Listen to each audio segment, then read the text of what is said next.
जैसे पतझड़ में पत्ते गिरते हैं, उसी तरह से लोग जान गंवा रहे हैं। कांग्रेस पार्टी की हमारी पूरी संवेदना उन सभी परिवारजनों के साथ है जिन्होंने अपने परिवारजनों को गंवाया है, या जो आज आईसीयू के एक बेड के लिए या वेंटिलेटर के लिए जूझ रहे हैं। उनके प्रति हमारी पूरी संवेदना है।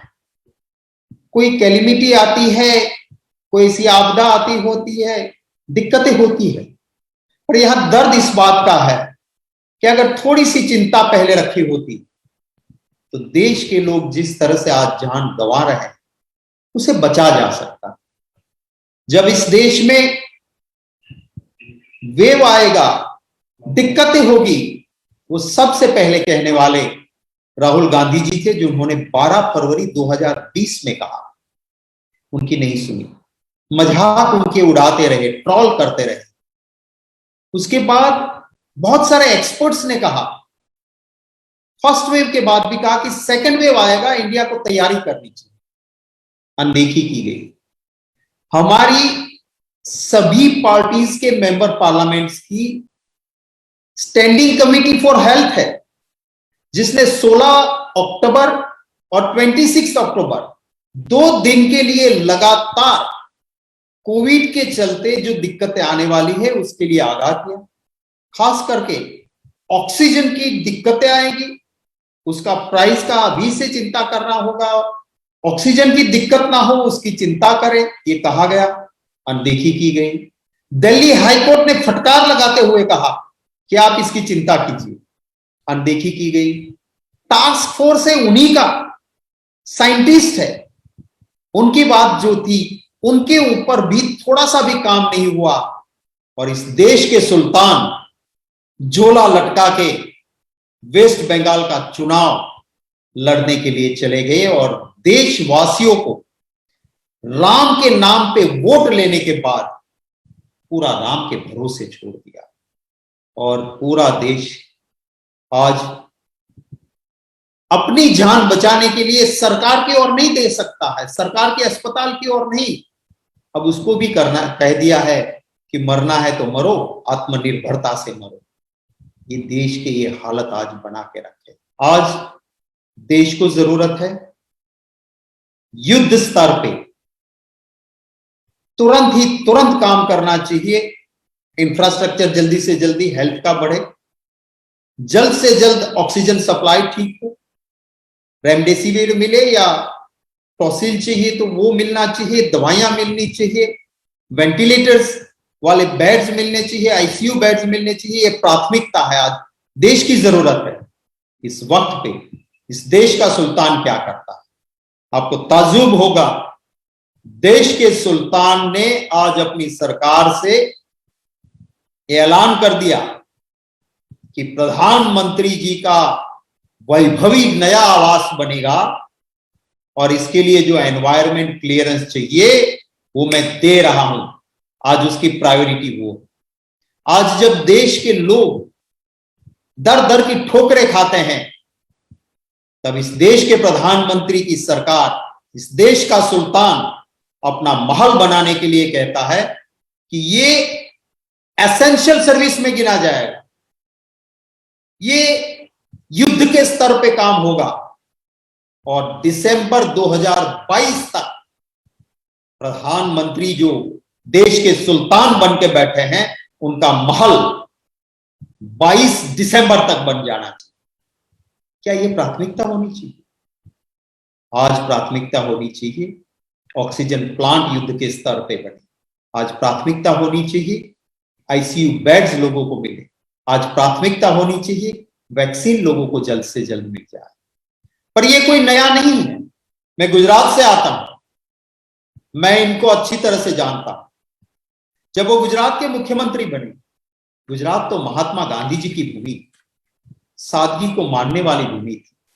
प्रजा की, आवाम की ट्रेजरी ने से आज तक कोई सरकार अपने वैभव के लिए, अपने मौज शौक के लिए बहुत पैसे नहीं खर्च करती। हमारा कोई हवाई जहाज नहीं होता।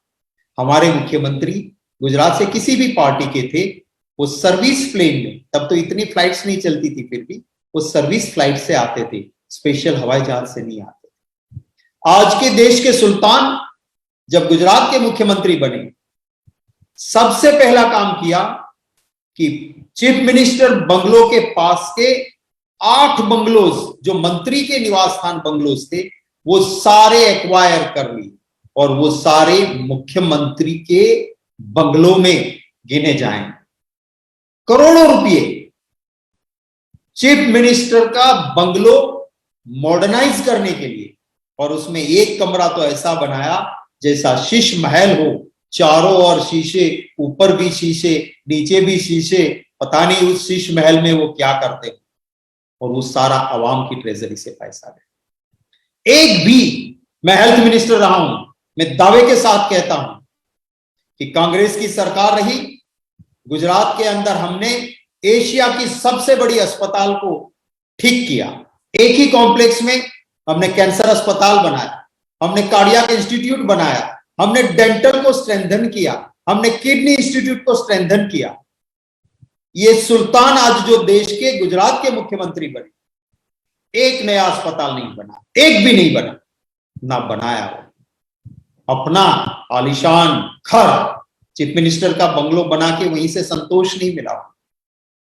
हमारे वहां सचिवालय में चीफ मिनिस्टर का बढ़िया ऑफिस था, आप में से कुछ पत्रकार साथी पुराने वक्त में गए होंगे, आपने देखा हो, वो पसंद नहीं आया उनको।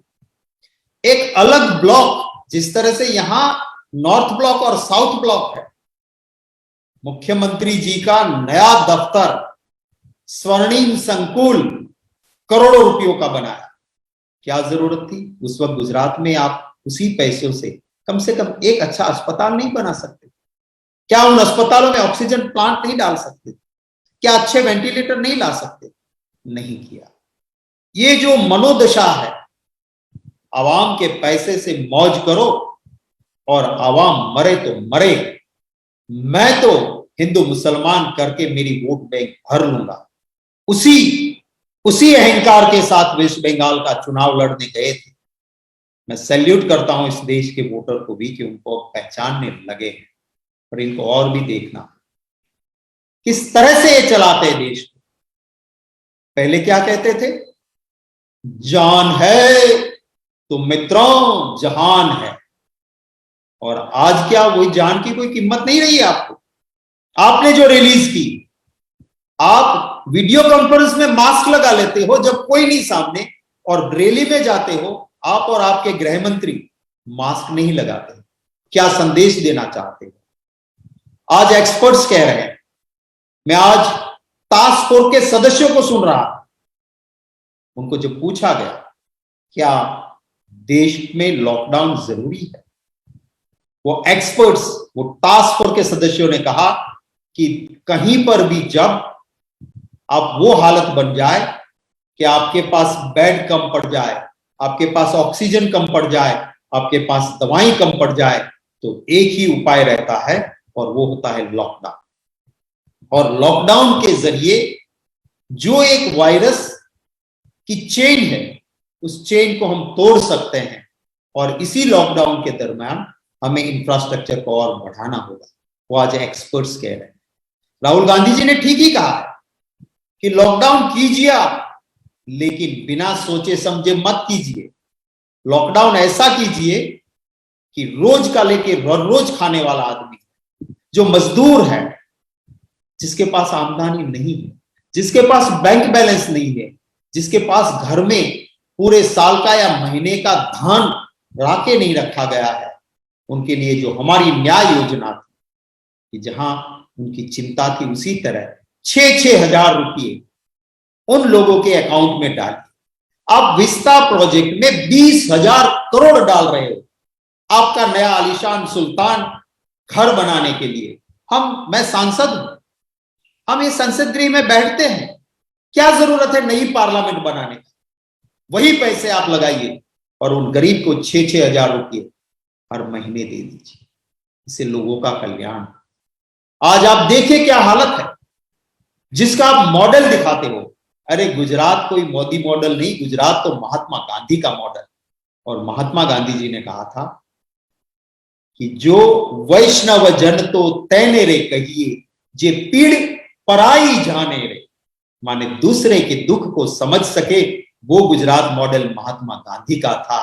अब ये सुल्तान जो गुजरात से आए हैं, वो अपना घर पहले बनाना, आलीशान बंगलो बनाना चाहते हैं, और एक गरीब के झोंपड़े के आंसू की इसे कोई कीमत नहीं।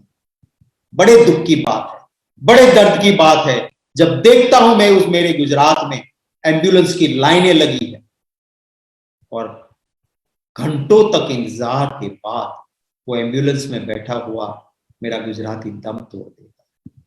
कहीं ऐसा नहीं सुना होगा कि जो डेथ बेड पे है, जो मर रहा है, जिसे वेंटिलेटर की जरूरत है, जिसे आईसीयू बेड की जरूरत है, और उस सरकारी अस्पताल में क्योंकि 108 एम्बुलेंस नहीं आ रही घंटों तक, 24-24 घंटे, 30-30 घंटे, तब वो अपनी गाड़ी से जाएगा तो कह देगा कि तुम एम्बुलेंस से नहीं आए हो, प्राइवेट गाड़ी से आए हो, तो सरकारी अस्पताल में तुमको एडमिट नहीं करेंगे। धन्यवाद करता हूं गुजरात हाईकोर्ट का, फटकार लगा के कहा कि कहां का न्याय है, ये कहां का कानून है कि एक मरीज अगर एम्बुलेंस में नहीं आएगा तो उसे आप एडमिट नहीं करो।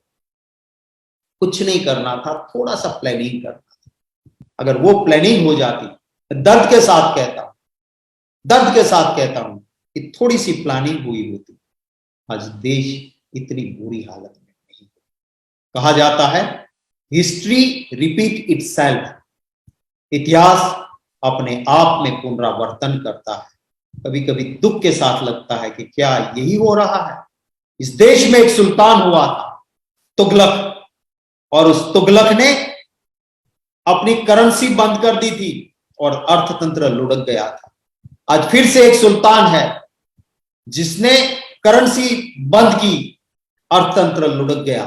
वो एक सुल्तान था उस वक्त में इतिहास में जिसने राजधानी दिल्ली से दौलताबाद की और फिर सोचा ना नहीं ये गलत है, दौलताबाद से फिर दिल्ली लाओ, और दौलताबाद से दिल्ली लाए, और उस सुल्तान की वजह से आवाम के बहुत लोग मर गए थे। आज फिर ऐसा एक सुल्तान है दिल्ली की गद्दी पे कि जो हमारे देश से वैक्सीन, रेमडेसिवियर, दवाइयां, वेंटिलेटर्स बाहर एक्सपोर्ट कर दिए, और ये सुल्तान अब उसी चीज को वापस इंपोर्ट करते हैं कि वापस लाना पड़ेगा, मेरे देशवासी को जरूरत है। क्या मजाक है। मैं अभी भी कहता हूं कि आप दो चीजों में से एक कम से कम आपके पास होनी चाहिए। एक, आपकी खुद की अकल इतनी तेज होनी चाहिए कि आप सही डिसीजन लो, और अगर वो नहीं है तो दूसरे की सुनना चाहिए।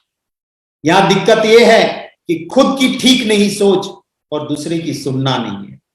ये कोई सुल्तान की सुल्तानगिरी नहीं चल सकती है। ये देश लोकतंत्र से चलता है, और ये दर्द के साथ ही देशवासियों के मरते हुए देखते, उसके रोते हुए उन परिवारों के फोन आते हैं। इस देश के अंदर हम पद्म भूषण पंडित राजन मिश्रा जी को हमने ट्वीट किया, मोदी जी को टैग करते हुए, कि ये पद्म भूषण है, हमारा गहना है, आप इसको एक आईसीयू बेड दिलवा दो। मेरे ट्वीट के बाद भी उसको आईसीयू बेड नहीं मिला, और वो चल बसे एक पद्म भूषण, और उसके बाद वो मेरे बनारस घराने के ये थे वो थे करके चल जाने के बाद ट्वीट करना। क्या अभी भी तुम्हें पब्लिसिटी दिखती है सुल्तान? थोड़ी आंख खोलो, ऑल पार्टीज की मीटिंग बुलाओ। राहुल गांधी जी ऐसे ही नहीं बोलते हैं, वो दिल और दिमाग लगा के एक्सपर्ट से बात करके सही बात बताते हैं। कम से कम ऐसे ऑपोजिशन में लीडर्स बहुत है, सभी पार्टीज में लोग बैठे हैं, उनको बुलाइए, ऑल पार्टी मीटिंग्स करिए, और ये 20,000 करोड़, अरे ओ सुल्तान, ओ सुल्तान, उस 20,000 करोड़ को मत खर्च कीजिए अपने बंगलों के लिए, अपने आलीशान महल के लिए, नई सांसद के लिए मत खर्च कीजिए। मैं एक सांसद हूं और आपसे गुजारिश करता हूं, दो हाथ जोड़ के गुजारिश करता हूं कि युद्ध के स्तर पे आपका घर नहीं, इस देश में अस्पताल बने, ऑक्सीजन पैदा हो।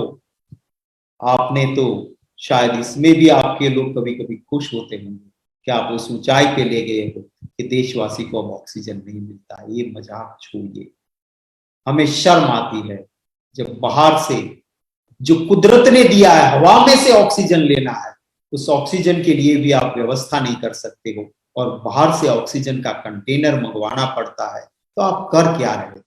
इसका जवाब दीजिए। मैं कुछ दिल का दर्द था, सिर्फ एक कोई पॉलिटिकल बात नहीं की है, मैंने आप सब के साथ गुजरात का एक्सपीरियंस और ये बात की है।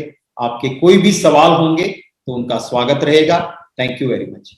नेशनल दस्तक की आपसे गुजारिश है कि अगर इसको बचाना चाहते हैं तो नेशनल दस्तक को सब्सक्राइब करने के लिए रेड कलर के सब्सक्राइब बटन को दबाएं, फिर बेल आइकन की घंटी दबाएं। नेशनल दस्तक को बचाने के लिए बहुत जरूरी है कि हर खबर को शेयर करें, लाइक करें, कमेंट जरूर करें।